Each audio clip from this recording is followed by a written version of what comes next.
එතන කියන්නේ හෙල්මට් එක නැතුව ඉස්කෝලේ යන්න බෑ කියලා. හෙල්මට් එක නැති දවසට ගෙදර ඉන්න පුළුවන්. අපි විශේෂයෙන් බලාපොරොත්තු වුණේ ප්‍රථමනාංශ නිලධාරීන් තමන්ගේ පාසල ළඟට ඇවිල්ලා ප්‍රථමහන්නල් ලබා ගන්නවට වැඩිය තමන්ගේ දරුවාගේ වටිනාකම තමන් දරුවන්ට ගොඩක් ආදරෙයි දෙමාපියෝ.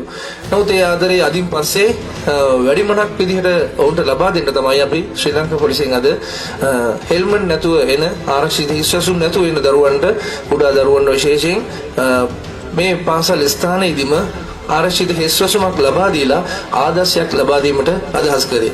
මම හිතන්නේ මේ පණිවිඩය අනිකුත් දෙමාපියන් අතරටත් යන්න ඕනේ. එතන කියන්නේ හෙල්මට් එක නැතුව ඉස්කෝලේ යන්න බෑ කියලා. හෙල්මට් එක නැති දවසට ගෙදර ඉන්න පුළුවන්. ඔයගොල්ලෝ ඉස්කෝලේ ඉස්සර බෝඩ් එකක් ගහලා තියෙනවා. අම්මා බලන්න අර බෝඩ් එක. අර බෝඩ් එක විතර තමයි එන්න ඕනේ. ඉස්සාවර දාගෙන. එහෙනම් ඒක තමයි ඔයගොල්ලෝ ඉස්කෝලේ බෝඩ් එක දාන්නේ.